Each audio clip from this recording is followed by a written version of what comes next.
I'd like to offer a toast for our charming hosts, for our charming hosts. Oh, I'd like to offer a toast, oh, for our charming hosts, oh, for our charming hosts. You've been with me through the thick and the thin days, bear it with a grin day. I wanted to end days. You've been by my side, my charming companion, and now I see you leaving for some man, oh, just a man. I respect him and I wish you the best, but why do you look so good in that dress?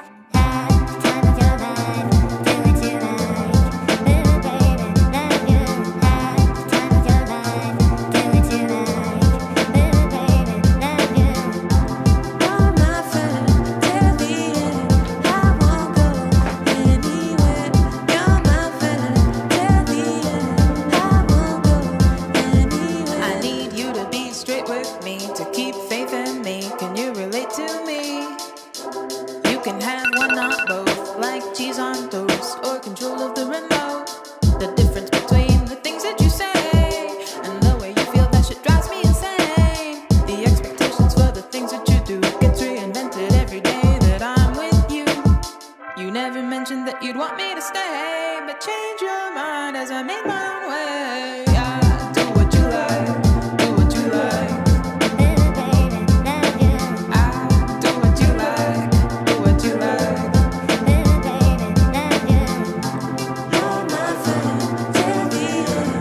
I won't go anywhere. You're my friend till the end. I won't go anywhere. Time of your life, do what you like. Ooh baby, love you. Time of your life, do what you like. Hello. Hey, Ben. How you doing, Birdie? I was doing fine, and then I got nervous out of nowhere. Same. I got butterflies right before it was time. I was like, why am I nervous? It's fine. I've literally talked to Finn face to face before. But for the people who don't know, where are you joining us live from? I am broadcasting live from my house in Black Hawk County, Iowa. Yeah, Black Hawk County is Waterloo. Is Cedar Falls Black Hawk County? Yeah. What is? No, it is Black Hawk County. Oh, it is. Okay. Yeah, I'm in Waterloo. In my house, in my bedroom. I am also in Waterloo in my apartment. So yeah, so we know each other. I thought you lived in Cedar Falls. Oh no, I've lived in Waterloo since I graduated from UNI. It's a much better place. I mean, it's cheaper. For sure, yeah. So yeah, so we know each other. We've hung out a couple of times. We met through Orion. Yeah. So how has quarantine been for you? It's been okay, because there's a coronavirus that's going on, and then we just so happen to be in the middle of a civil rights movement. And I'm an activist, so I'm trying to protect myself and also be out there. It's hard because I'm wearing a mask and I'm protesting, but I'm also walking like this through the grocery store aisles, and I take care of I was thinking, since we're doing this today, I was thinking what could I talk about? And so it made me realize things that since I haven't been able to spend a lot of time with my friends, I realized that I haven't heard my name in a really long time, because I take care of my grandmother, and I see my grandmother and I see my mom and my brothers and my sisters, but they call me my birth name.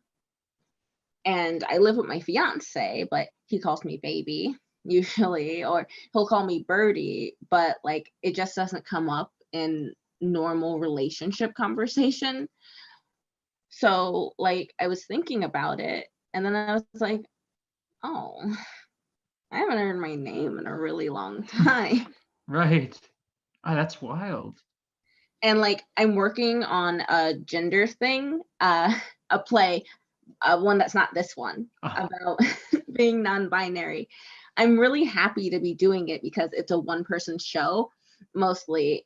it's this other non-binary person's story, and I'm helping with the script, so like there's some of my stuff in there, and the name stuff has been really, really, really getting to me. And then today I was thinking about it and I was like, oh, it could be that I haven't heard my name in a really long time. And now I'm in a show going, please say my name. Yeah. So, how about you? How's it treating you?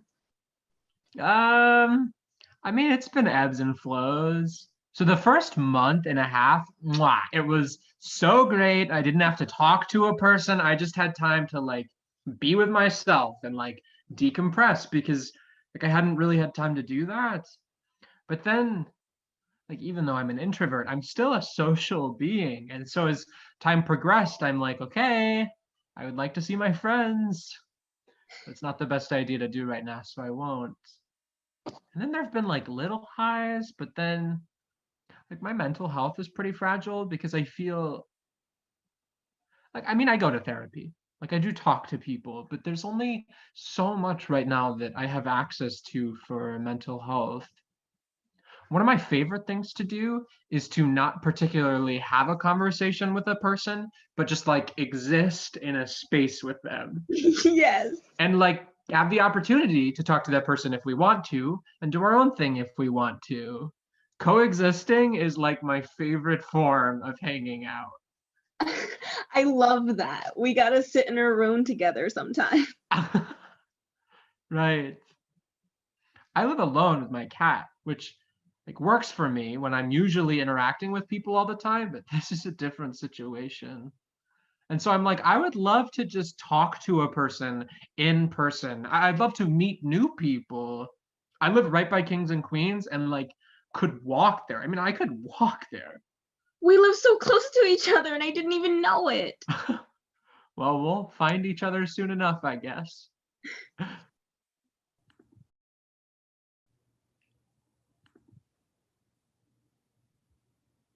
Hi, Willow. Hello, how are you? I'm so well. I don't think we've met before. Do you want to do your intro first? Sure. No, actually, because I can't get over your dinosaur earrings. Oh, okay. Well, I made them myself today, actually. Is it a Brontosaurus? Yeah. That's the best thing I've ever seen in my entire life. If you want a pair, like let Orion know that you want my email and I'll hook you up with a pair. Because I love making earrings. These aren't even my weirdest ones. Great. So, hi, I'm Albie. I use he, him, his pronouns. I identify as trans male, but I obviously don't really conform to gender with my style. I turned 21 March 10th, and I couldn't go to any bars. Oh, tragic. Right? Not like I really wanted to party with straight white frat dudes anyways. And I'm in Black Hawk County, Cedar Falls, Iowa. Cool. Super nice to meet you. My name is Willow. I use they, them pronouns, and I'm non-binary. And I'm in Dade County, Madison, Wisconsin right now. In my little 2-bedroom apartment that I share with my husband and my 2 cats. Oh my gosh, that sounds like a dream. I also have 2 cats. So Nice. I feel you there. Simon and Lazarus. I have Alexander Hamilton and King Oliver. Oh my gosh, that is so cute. I love it. So, what's your daily life like right now? Yeah, so I work at this really terrible temporary job. I was like following my dreams. I got my master's degree in educational leadership and policy analysis. Wow. And then I couldn't find a job in my field. So I put numbers in a spreadsheet boxes for sometimes 70 hours a week. Wow. Yeah. Yeah. I've been having a really bad time. So I'm disabled and I have a compromised immune system. Oh, So I'm like horrifically isolated, and I have really bad anxiety and I have really bad OCD. So like what I can control is smaller and smaller and smaller yeah. to make me feel like a functioning human. So I've just been like obsessing about like our apartment and like steam cleaning everything and like, Right. yeah. But it's a really strange time to be disabled during, this literal pandemic, because so many people are like, everything is fine, or like hashtag wear a mask. And then the next day they're like posting Facebook photos where they're like at a birthday party with like 20 people. And it's like, they don't realize how they can't possibly comprehend the day to day of like having your body fail you. Yeah. But like me and so many of my disabled friends like have been there, or are so close to it, or are living in this semi-constant state of it where it's so real to us and to so many people, people who I love and people who love me. It's like they're just disconnected. So I've been in a really weird place because of that. Mm-hmm. I think too, I mean, I don't know how I assume you've been very isolated based on my friends who have immunodeficiencies. Like they're very holed up. So how has that not like impacted your gender identity, but how has that impacted your affirmation? And how has that, or how has it not? Yeah, it's, before this, I started this temp job, right? Which was originally working from home before COVID hit. But before that, for years, from community college and transferring and getting my master's, I've been in all these spaces filled with people, right? Like, and like, that's why I want to work at colleges, because I love the environment. So I'm used to being with all of these people and picking constant fights, whether that's like, this space deserves more disability access, or you need to call people by their proper pronouns. And just all of that has vanished. And now the company I work for doesn't give a shit about me, right? So it's like, hey, ladies, and I, like, as much as I hated fighting constantly, I didn't realize, like, now it's like I don't have an option to fight. Yeah. How has COVID been affecting your sort of your existence? So I moved in with my ex. Well, that I didn't purposely move in with my ex. It was my partner in March. And essentially, when the university shut down, it was either stay with me or go home to not an affirming space.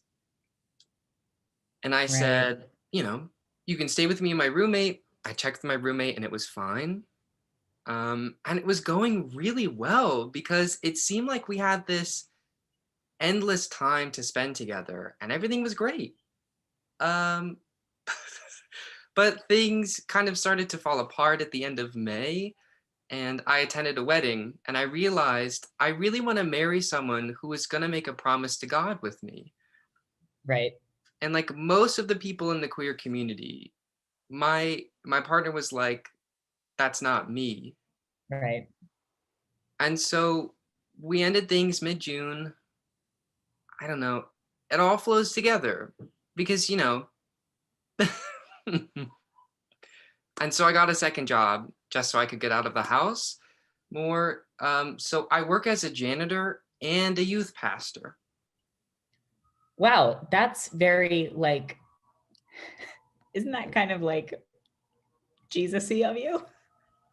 Yeah, but maybe a little bit too much, But I also I had been taking 3 online classes just so I can stay busy and not focus on how scary things are and how not in control. And my ex, who lives with me, just changed their name because he kind of wants to switch it up and see if that works better for him. And I'm super supportive of that. But obviously, with our breakup, there's just so much tension. And like, I can just feel this very like negative pressure in the space. And so it's weird. But I still get read as a male whenever I go out, and my coworkers at my job are pretty supportive. So it doesn't really affect my gender, except that I don't get to express my fun feminine side a lot. Yes. Like, I love dress up. Today I was preaching because our pastor was gone, and they were like, hey, you can do this. And I was like, awesome.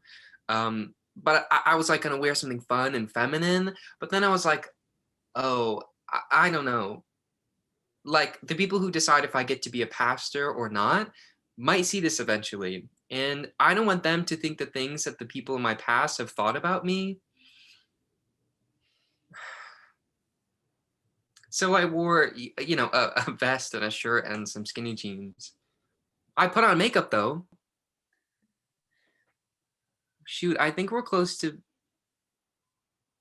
I don't know when they sent the 5 minutes. Yeah, I think we're at time. Oh, well, Willow, my pal, if you would like some funky earrings, I would love to disinfect all of my packaging stuff and send you some fun dinos or some fun art palettes. I would love that. If you want to, you can get to Orion about it. I will.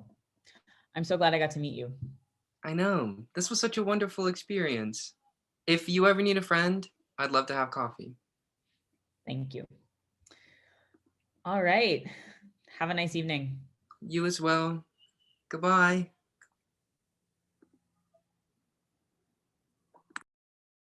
I'm the first person to tell you that I'm an introvert and I love being alone. And like before everything happening, now I'm still working, but only half time, but I'm a receptionist. And so I'm constantly dealing with the general public. And as a result, being misgendered because no one gets they, them pronouns. They hear my low voice and are confused. They think I'm a dude, but then they see my chest and are confused. And so I present an issue to most people that I come into contact with. Oh, that's my cat, Penny, if you heard her. So I've had not only ebbs and flows of my mental health, but like a couple of people have talked about before, a lot of my dysphoria stems from social interactions. A lot of that having to do with my chest being perceived one way that I do not like. And I'm still going to work, so I'm with people, but I'm with people who understand my gender. So they're not going to address my chest because they know that that's like a big thing for me. But being alone so much has actually made me realize how much physical dysphoria that I personally have that's not socially that doesn't stem from social stuff. Well, it does actually, because I have an internalized way of how others perceive me, and so I then perceive myself as that. But like no one's here but me, but I can still see it.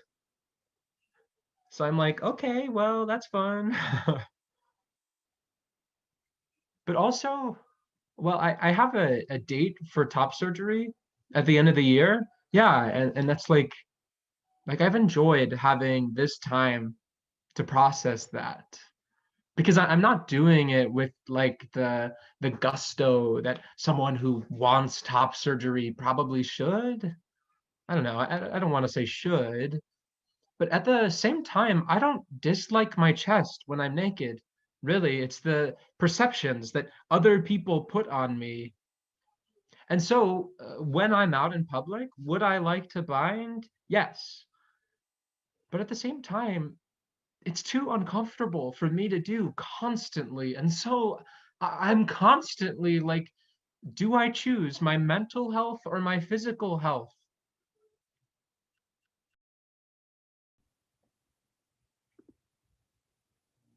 I just came out in October, so this is part of the beginning of my transition. I barely know a transition before COVID-19, and I definitely don't know an actual medical transition because I used that downtime where I was kicked off of work to start HRT. Cool. But then I was called back into work, and that wasn't really going so well because I'm going crazy. What sort of sphere do you work in? What? What sort of sphere do you work in? Customer service. Okay, yeah. I worked in retail. I was a floating assistant manager at Goodwill. So I worked at like 6 different stores. And it's really interesting because a lot of people visit different stores too. And obviously, I am very memorable. So people would come up and go, hey, I remember you from the other store. Although it depends what wig I had on that day. Yeah, I know my Goodwill managers. Oh yeah, but you're in Minnesota, right? Oh, I'm in Wisconsin. Wisconsin, Madison, Wisconsin. I don't know why I was thinking Minnesota. And you are in Iowa? Yeah, Iowa, Waterloo, Iowa. Can you, if Iowa is your hand, can you show me where on your hand you are? Oh God, I don't know. So this is Iowa, and this is the top, and I think I'm like right here. Okay. In the That's Northeast helpful. area. It was very interesting learning about like transitioning and that basically you can be whatever you want. It took me the longest time to realize that I could be whatever I wanted. Like I was assigned male at birth, and until literally like I think like almost exactly 2 years ago, actually, it was very uncomfortable. Like just generally. But most of that was because I wasn't exposed to any options outside of the binary, like cisgender binary, until way too late in my life. I don't know. It took a while. And I can't, not only that, I can't not be what I am. Yeah, there you go. I also just I wanted to point out, because there's no way that you would know this. I very recently, like at the beginning of this whole quarantine thing, I chopped off all my hair. Just like before the salons and stuff shut down, I went and I got it cut off so that I could donate. I had like 2 feet of really great hair though that I wanted to donate. And oh boy, did I not think about how that was going to affect how I felt in my own skin. Oh. Like that was my one very obvious quote feminine trait. Like traditionally feminine trait was like my long hair. And I've always had this huge beard that I don't bother trimming at all.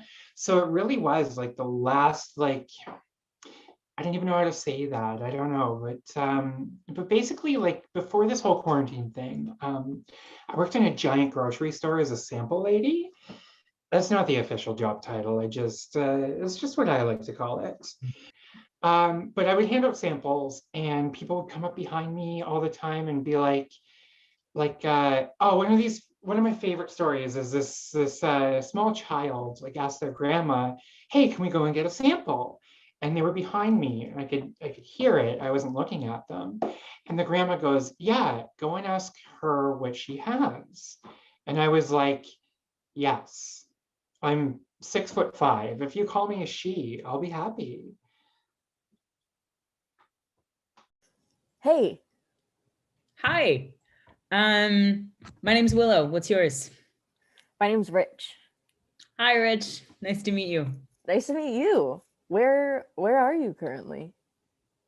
Yeah, where am I currently? I'm in Dane County, Madison. I'm in my bedroom. And I won't say cockroach infested apartment, but I will say like cockroach occasionally visiting apartment. That's funny. How about you? I am at home in my living room. I usually do Zooms in my basement game room, but I was running late, so I just plugged in where I could. And are you in Madison? Oh, I'm in Cedar Falls, Iowa. Okay, very fine. So how has COVID and sort of this isolation been affecting your experience of gender? Yeah.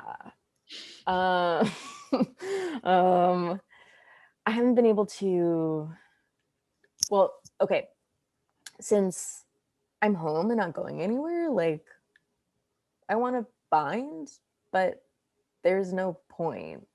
Plus, some of the symptoms of COVID and stuff is trouble breathing, and binding and breathing stuff is kind of iffy anyway. So I just haven't, which is interesting. Like, I never bind when I'm at home, but the fact that I've been home so long and I haven't feels weird.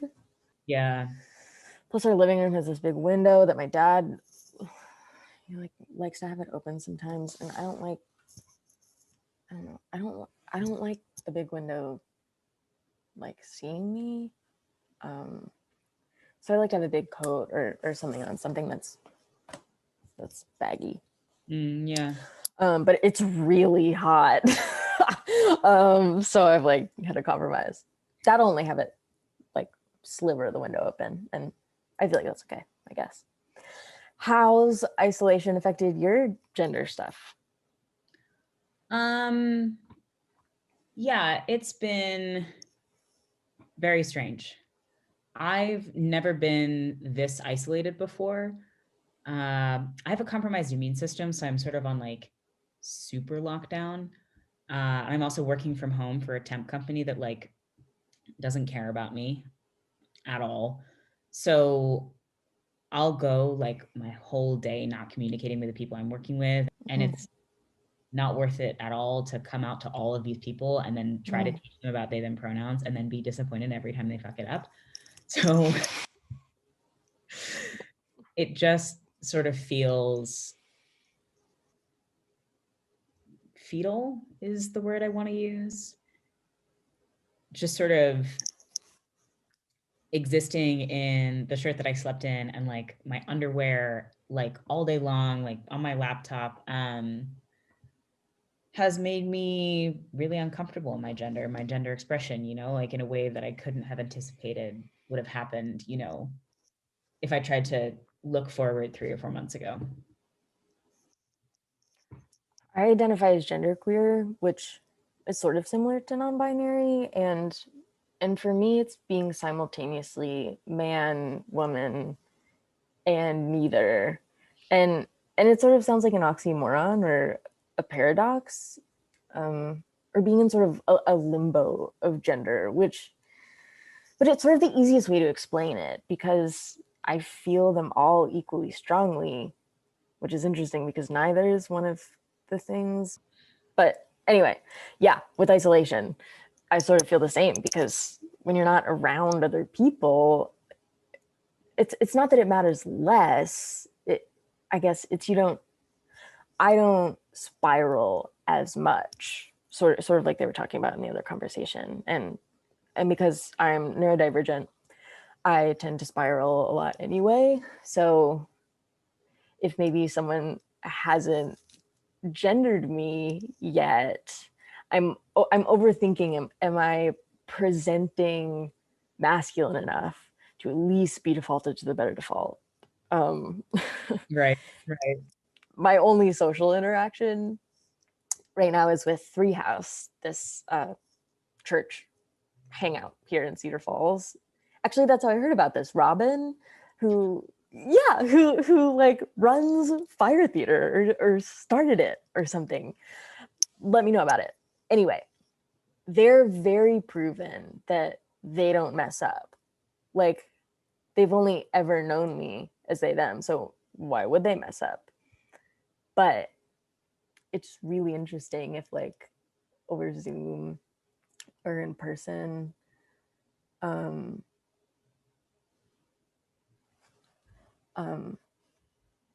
if they're only using pronouns and I'm not sure who they're talking about, if she, her is even uttered, even if it's not about me, my ears perk up like, oh no, are they talking about Right. Or actually, so I used to have.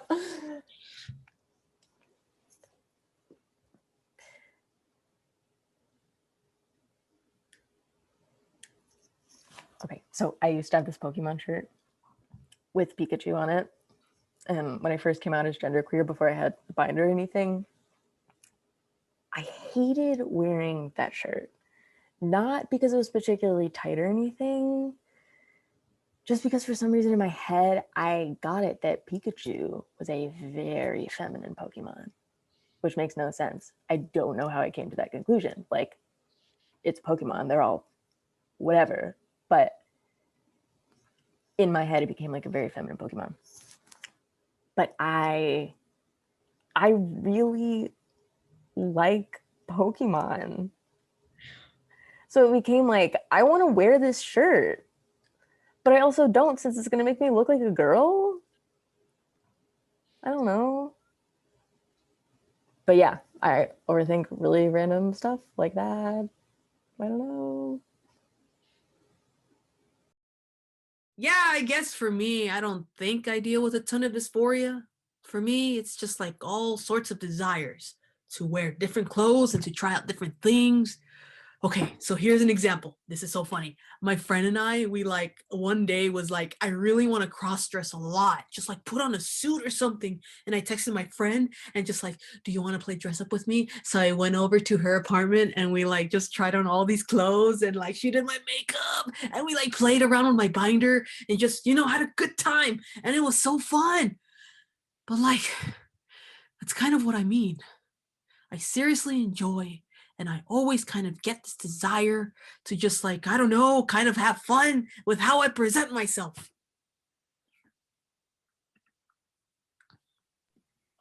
Hi, so I'm Orion.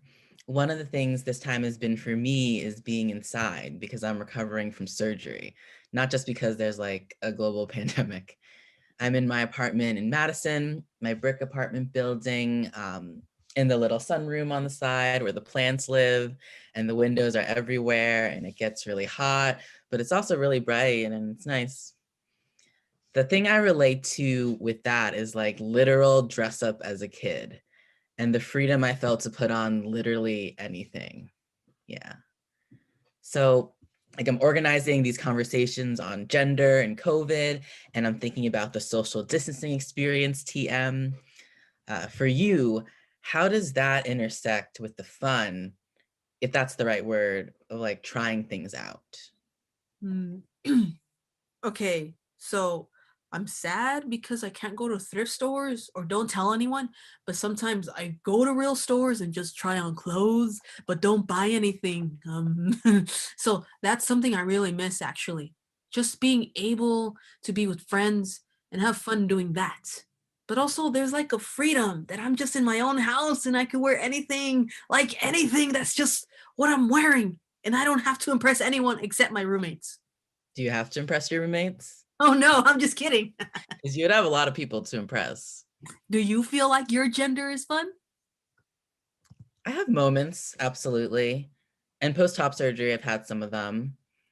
But just like feeling my shirt pull across the top of my chest in a way it didn't used to. It's touching basically all of my skin, and it didn't used to do this. So before I had a fancy Zoom event where I went and got dressed up for it. So I put on this little like flower pattern tie, and that was fun. And then I realized I overdressed for the event, so I had to take off the tie and vest. But that experience is way more 1,000% fun than gender ever was back when I was doing the femininity thing. Leaning into this masculine expression, air quotes, has been way more fun. What was it like, if you don't want to answer this, no need to, but what was it like after top surgery? Like, how did you feel? In terms of what? Emotionally, I guess. At first I felt nothing, which was kind of a hard thing to feel because like, God damn it, I worked for this for so long. And it's like, there's incisions in my chest and I'm post-surgery and there's real things about what that means for my body and like discomfort, exhaustion, pain. That wasn't a great feeling. And then once physically I had a little more energy and a little healing there, my emotions just kind of bottomed out for a while. And it was a rough time in terms of mental health for a couple weeks there. And then therapy, working on it, telling myself it's a process. Now I'm starting to get to this emotional place of like excitement and happiness.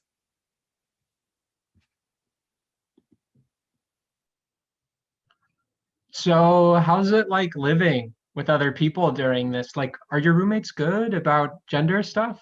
Yeah, my roommates are great. Oh, good. Yeah, I have at least 7 roommates. Well, housemates, I should say, because we're not all in the same room, thank you. Yeah.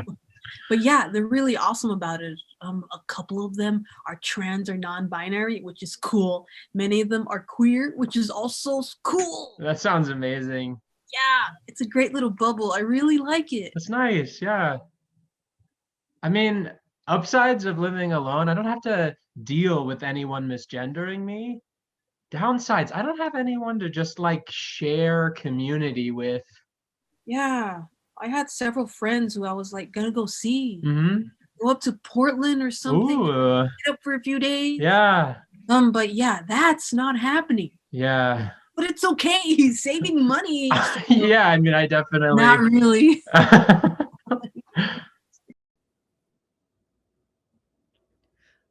I think it's so funny to look at what gender means after questioning it for so long, because I've gone through so many phases of like gender is a curse, and I'm trying to like reorient. Because I had a friend who was like, gender can be a gift if you see it as something that you can experiment or something that you can like, that's fluid, that you don't have to take on the thing you were assigned at birth, that it's an optional thing, like something that you can manipulate or like use to your advantage instead. So I'm trying to reframe that, but right now in quarantine, I gotta say gender feels kind of like a curse to me. Yeah, there was this cool quote. So I'm religious, and there's always like the argument that you're going against God's will, like God made you this way, do it that way. But there's this cool quote about how it's actually a gift and you're helping God in creation, which that was like really cool. Oh. Yeah, but yeah, in quarantine I definitely get like that vibe of like this just sucks. Do you have a lot of trouble right now? I mean, you said it was a curse, but like, do you have any specifics? Yeah, totally. I'm living with my family right now, and I only like recently came out as like genderqueer to them, and there was this TikTok that recently I found that was like, oh, I'm going downstairs to the kitchen to get misgendered. That resonated so hard because I just feel like coming out to my family was harder because now there's an expectation that they should know or they could respect me or love me in this way of like acknowledging who I am, and they just like fail constantly. And it's so hard to have gone from like my space on my campus of like having been acknowledged for who I was and having people who asked about my pronouns and got my pronouns right and checked in about my experience of gender a lot. And people have just created so much space for it to come into a place where I feel like I'm constantly explaining everything, and it's just so much emotional work. And I realized the other day that I won't leave my room because I'm afraid of having my day hurt by getting misgendered when I go downstairs or interacting with people and knowing the interaction could go awry.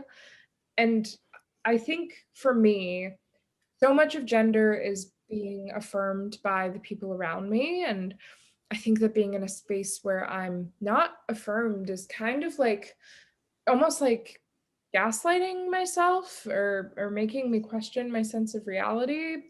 where it's like I don't have anyone that sees me the way I see myself or sees me for who I am, and it's confusing. There's a sense of like invisibility to it. You know what I mean? Yeah. My family like uses my name. Well, kind of. They call me R a lot, so it's like a compromised nickname, which is fine, but also that's not my name. I don't know what's so hard about Rich. And like, they tend to use my pronouns, but a lot of my identity just flies over their heads. They're like, sure, I understand what this is about. Yeah. So yeah, I don't know. And then in society, so my sister's friend is over for the weekend. So we went to the store to get more stuff since she's here. And in the same shop, I was she'd at one end of the store and he'd at the other end of the store. I was wearing the exact same thing though. So it's sort of a mind trip about what's the thing that's happening right now. I have like a beanie with like a pin on it, and you're like, come on. Yeah. Like I always have a flat bill or a baseball cap, and I have my pin. They them, clear as day, and I don't like. How do you not see it? How do you feel when that like happens to you when you're in like a store or something? Like, do you like that? Do you not like that? Like, I hate she, just because it's AGAB, assigned gender at birth, and that's just uncomfortable. He is also incorrect, but I can kind of live with it more. Like, I'm pretty resigned to the fact that they them isn't used all the time. It's annoying and it sucks, but I'm used to it. So I'd much rather he. But yeah, it's very strange getting two different ones in like the same location when I'm wearing like the same thing. How has Corona and things other than family? Have you been able to go out much? Have you interacted with other people to sort of get more support? I mean, no. Oh, I'm sorry. No, it's okay. It's okay. I appreciate the question. For me, like I kind of I'm in Dane County outside of Madison, and the people I've been spending more time with are like old friends from high school and from home, and I have good friends there and people I've known for a long time at least, but a lot of my friends, the people I knew in the circles I ran in college, are like queer people and people who are from the LGBTQIA plus community. And my friends from back home aren't as much. And I think there was so much assumption in me that they would understand just because of their age group or because of like our friendship. I don't know, that they would like get my identities and be there for me. And I think that they want to be there for me, but they just got so ingrained seeing me a certain way that they struggle to kind of understand how much this community is part of my identity now. And I think they struggle to kind of just, they don't have as much interest in like educating themselves on this stuff. So I don't know, they're just not as there for me as I kind of wish they were. And they don't know as much as I wish they did, and they struggle to get my pronouns right too. So I think it's kind of like a switch where I thought, oh, if my family doesn't get it, my friends will, and like they haven't. So I don't know. Yeah, I get that. Yeah. But it was really nice to talk to you. Yeah, you too. Thanks so much. Good luck with quarantine. You too. Hopefully the curse isn't too much longer.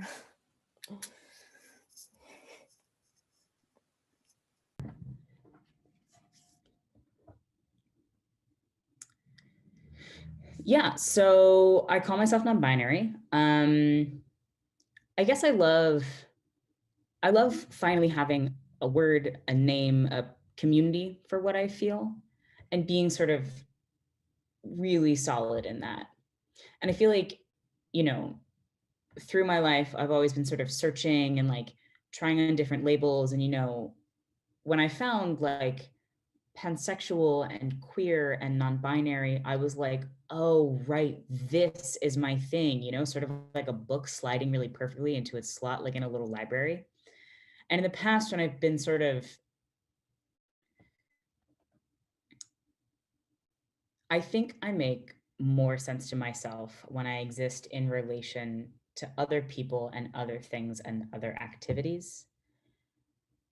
And if you asked Willow, 6 months ago what their gender was and what non-binary was, they probably would have had a different answer. And right now, just sort of feels like a bottle of fizz that someone left the cap off and all the fizz is out. And like, I just sort of don't have an opinion right now, which is really unusual for me.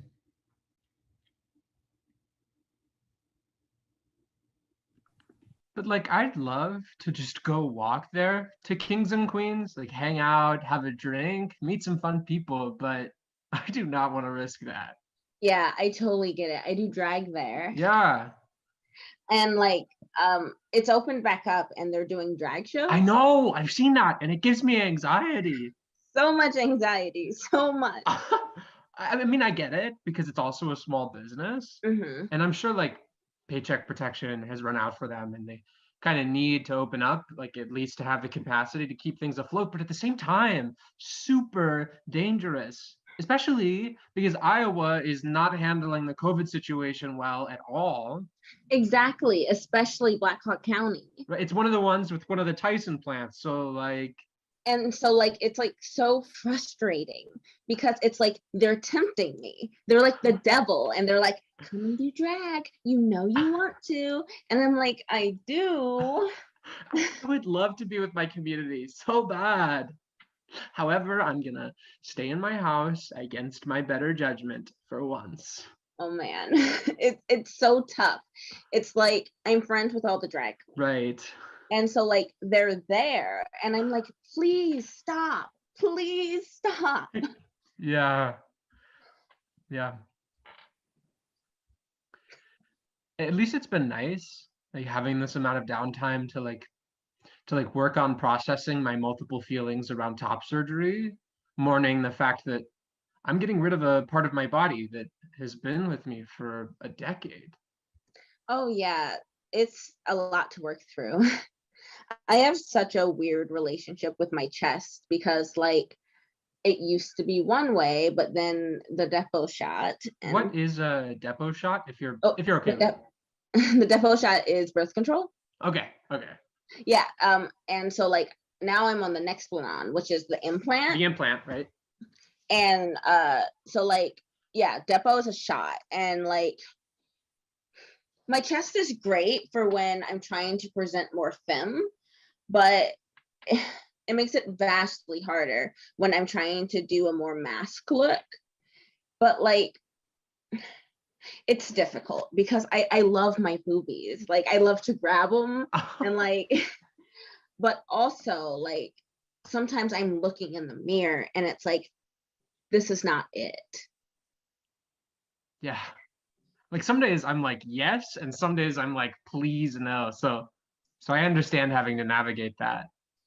Let me ask you this, because we both identify as non-binary. What does non-binary mean for you? So okay, so all right. In high school, the plan was for me to transition to male. But then I went through some stuff and then I was just like, that was just not it anymore. But like, I'm still not a girl. And so I think I was on Tumblr and I saw non-binary and I was like, what is that? So I did some research on it and I was just like, bingo bongo. Yeah, I'm not a girl, and calling me a girl makes me vastly uncomfortable. And if I hadn't gone through what I had gone through and I still was the person that I used to be then I would have transitioned to male. But I'm not that person and I'm not a guy. Right. And so like, I don't know. I struggle with the idea of nothing, but like, I also struggle with the idea of everything. And it's just so, I just feel like, I don't know. When I think about non-binary, I just think off of the binary. I don't know what that is. Right. And not like in the center, not like a third gender necessarily, just like this is the line, and here's the beginning, here's the middle, here's the end. And I'm just like, hey guys, how's that line? floating out in space. Yeah. Yeah, I like a lot of that resonates with me. Like being raised female, being called girl was something that has always been a thing. And also being a fan of drag, and within queer culture, everyone calls each other girl. And I'm like, only certain people can do that. Like I've been calling myself that, just like, girl, check yourself, but that's okay because I could do that to myself. Other people can't. But I also, like kind of like Orion, the identity of man just has never resonated with me. Like regardless of how mannish I look, it just does not. That is not a term that fits for me. Non-binary is the best descriptor I could give. Like knowing that I do experience gender, like I experience the feeling of gender. It's just not one of these two well-known categories. And I can't quite pinpoint where it is because sometimes my gender expression, like I feel more feminine sometimes, and sometimes I feel like super masculine. Sometimes, actually most of the times, I feel a lot of nothing just because I'm in my house and not around people. And so it doesn't really matter what gender I feel and am experiencing, because a lot of my gender, as has been kind of discussed, is performative. And so like I won't really put on clothes for myself. I put my nice clothes on for people, for other people, when I want to feel good, because like that's how they're going to perceive me. So if I don't put my best on, they're not going to perceive me as I want. Yeah, and like, we have a few minutes left, but like, I love fashion, and I still like looking like perceived more mask, because like a lot of androgynous looks are just like more masculine. And it's like, I feel like if I looked more masculine when I did more feminine stuff, it would like flow better. I don't know. Yeah. And so like some days I wake up and I'm just like, yeah, like titty tank top. And other days I wake up and I'm like, what can I do to make it look like this never happened? And it's like, gender doesn't come up when me and my fiance are spending time together. He's not talking to other people about me, so he doesn't have to say they. He just says you. And so it's just like, I need to hear it. Yeah. And so it's just different trying to find how to get that validation when you're in your usual space. Yeah. Well, we should probably wrap this up, but it was lovely to talk to you again. Yeah. I'm gonna find where you live, not to be creepy. Find me. If you find the giant sunflowers, you found the right place. I'll start walking around.